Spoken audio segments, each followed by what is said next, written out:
Hi there, how you doing? Hope you're well.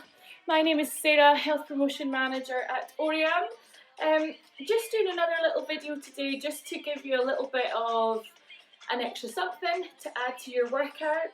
You might have one of these kicking about your house, a kettlebell, okay? If you do have one, go and grab it just now and we'll have a little play about with the kettlebell. Just a few suggestions, a few ideas of things that you can maybe add into your home workouts or put on the end of a jog or a walk if you've been out for your daily government allowed exercise. Yeah, just something to spice it up a little bit if you do have a kettlebell kicking about in the house. As ever, I'm assuming you are fit, healthy and well if you're going to take part in these with me. Just grab yourself a little bit of space. We're going to swing it about a little bit, so make sure you've not got anything roaming about. There's no kids or pets, no expensive vases that can fall foul of our kettlebell play. And then grab yourself a little bit of space. So just a few little ideas of things that we can do, that we can add into our workouts. We're going to start off with a squat. So, a couple of positions we can hold the kettlebell in for our squats. We can either hold it nice and high, so holding, I'll come in a bit closer so you can see, holding either side of the handles for me. Feet just outside hip distance, turning the toes out ever so slightly. And then from here, we squat down, we stand nice and tall, okay? So by lifting that weight up nice and high on the chest, we want to keep it close to the chest, don't let it sneak away from the body. Keep it nice and close to the body. But we're going to have to engage our core and our upper body muscles to help hold us in that place, okay? So quite a nice way to add a kettlebell squat in. We can also turn it into a sumo squat. So we can take the feet much wider, turning the toes out. This time we drop the hips down to the floor and then we come back up nice and tall, okay? Another nice way to train the legs. A little bit of focus on the glutes and the inner thighs in this one. As we drop the hips down and stand nice and tall. So if I show you this way, the hips are coming down to the floor rather than going back, okay? We come all the way down and all the way up, okay?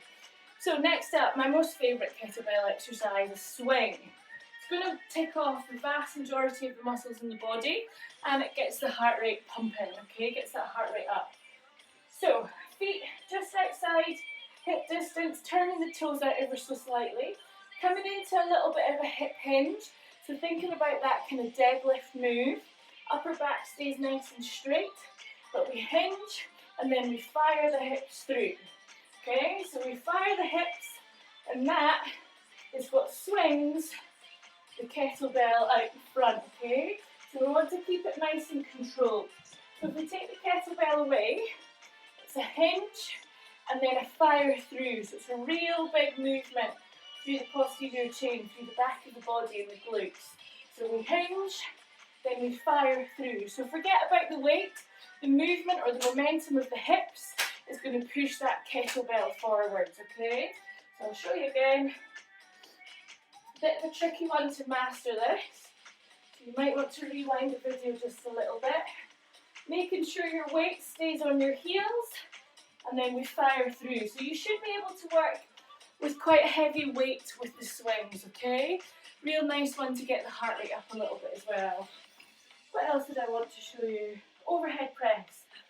So when we're working with just our body weight, it can be a little bit tricky to work some muscles in the body. Shoulders can be one of them. It can be quite tricky to, if we don't have any weights or resistance, to kind of get that movement through the deltoids. So we've got a couple of shoulder press exercises that we've put in some of the other workouts. But if you've got a kettlebell, nice easy one to do. Feet underneath the hips, squeeze the glutes nice and tight. Push all the way up to the ceiling. Try and stay away from the light shade. And then coming back down. So the temptation with this one is that we let the hips come back to push up. We want to keep those hips right underneath the shoulders, back nice and flat, push, push, push. So if we engage the core, squeeze the glutes, we've got a nice solid base to work from. If it's getting a little bit heavy, We can add a little dip with the knees to help push that weight off the body. Then we can combine it with a squat, so it becomes a squat thrust. So those feet go a little bit wider. Squat down, push off. Squat down, push off. So it becomes all one move. It's not a squat and then a push. We use the momentum of the legs to push all the way overhead. Okay? Nice one. Gets the heart rate up as well. So from here, another little postural exercise to work into the upper back. You can come into a little single arm row. So taking that elbow high and then crossing it across the body. So we bring this kettlebell up to your ribs.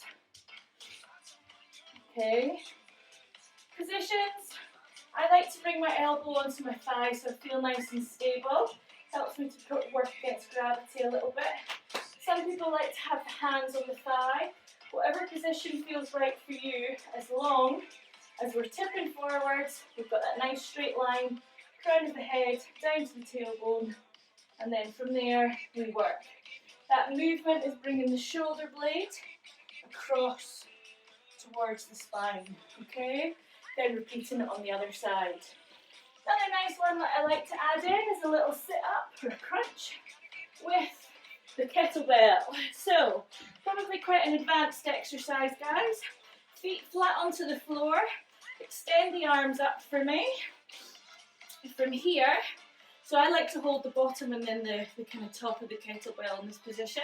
So from here, we're going to lift the shoulders and then relax down. It's not a huge movement. We're pushing the kettlebell towards the ceiling and then relaxing down. Breathe out to lift. In on the way back down. Keep those arms nice and straight. Keep the kettlebell in line with the chest. Nice and steady. Engage the core. Breathe out. Breathe in. So we brace those tummy muscles before we lift. So just a few extra exercises that you can add in, just to spice up your workout a little bit. I would generally work with maybe 2-3 sets of around about 10 to 12 reps. Do it in a little circuit if you like. Chuck them in between some of your other body weight exercises so we're mixing it up, keeping the body guessing.